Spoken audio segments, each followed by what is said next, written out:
শুভেন্দু অধিকারী বা অন্য যারা আছে বলছে তারা স্ক্রিপ্টেড ম্যাটার, যা স্ক্রিপ্ট করে দিচ্ছে সেটাই আপনি করছেন। ওর সব বললে ওদের পলিটিক্যাল এজেন্ডা, সবাইকে হিউমিলেট করে। যখন আপনি স্পিকার হলেন তখন বামেরা গিয়ে সূর্যকান্ত মিশ্ররা গিয়ে আপনাকে উপরে নিয়ে গেল, তাই নিয়ম তো তাই, এটা নেই, এটাই নিয়ম। কিন্তু এই জায়গাটায় এটা সৌজন্যের জায়গাটা কেমন একটা অন্যরকম হয়ে গেছে না? মানে কেমন ব্যাপারটা, বিধানসভা মানেই আপনি বন্ধ করে দেবেন, ওরা চিৎকার করতে করতে বেরিয়ে যাবে প্রতিদিন। এটা আপনাদের interpretation, I don't agree to your interpretation. বিধানসভা মানেই আমি বন্ধ করে দেবো, বিধানসভা আমরা বন্ধ করি না। বিধানসভায় আলোচনা হয়, বিল পাস হয়। একটা বিল পাস হলো, বিলটা রাজ্যপালের কাছে গেল, রাজ্যপাল বছরের পর বছর বিল ফেলে রাখবেন। কেন ফেলে রাখবেন? সুপ্রিম কোর্টও তো নির্দেশ দিয়েছেন, এই যে বিল আসছে জনগণের স্বার্থে বিল পাস করা হলো। সুতরাং আমার এখানে বিধানসভা পরিচালনা আমরা সম্পূর্ণ আইন মেনে, নীতি মেনে করি। রাজ্যপালের সঙ্গে আপনার একটা গোসা হয়েছিল একবার? রাজ্যপালে আমার সাথে কোনো ঘোষা হয়নি।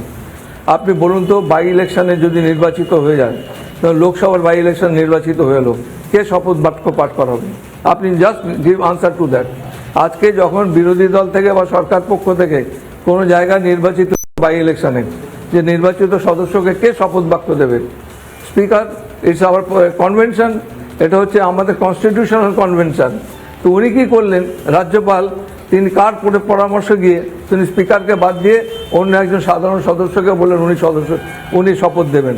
এটা আমাদের যেটা কনস্টিটিউশনাল কনভেনশনে ব্রেক করা হয়েছিল, তখন আমি এই কথাগুলোই বলেছিলাম। এটা কোনো বিতর্ক জানে, এটা আইনের লড়াই। রাজ্যপালকেও বোঝা উচিত তার সীমারেখা কতটা, রাজ্যপালকেও বোঝা উচিত তার সীমারেখা কতটা।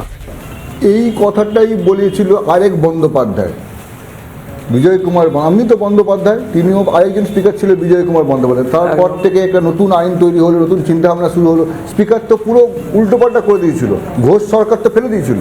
না, সরকার, দেখুন, সরকার ফেলার মতো সেরকম পরিস্থিতি তৈরি হয়নি পশ্চিমবঙ্গ বিধানসভাতে, এখনও কিছু সেরকম হয়নি। যেমন রাষ্ট্রপতি শাসন জারি না করেও আমি এখানে রাজনৈতিক বক্তব্য রাখবো, ইট ইজ মাই কনস্টিটুয়েন্সি।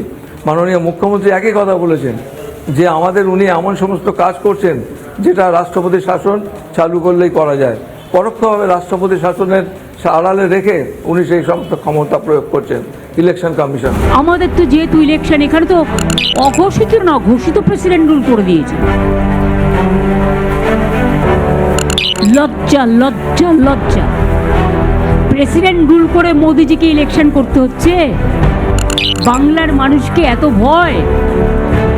এই যে এতগুলো লোকের নাম বাদ দিয়ে দেওয়া হলো, আমার কনস্টিটিউয়েন্সিতে এরকম প্রচুর লোকের নাম ডিলিটেড হয়েছে।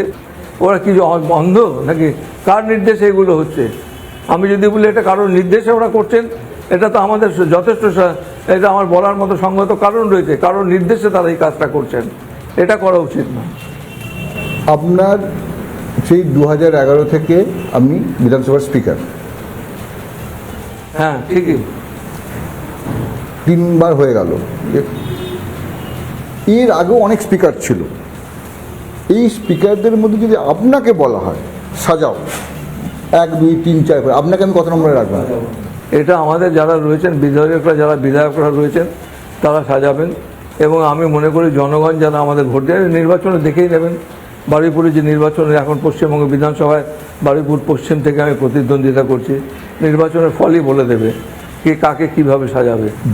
নানা ধরনের কন্টেন্ট দেখার জন্য লাইক করুন, শেয়ার করুন আমাদের ফেসবুক পেজ, সাবস্ক্রাইব করুন আমাদের ইউটিউব চ্যানেল।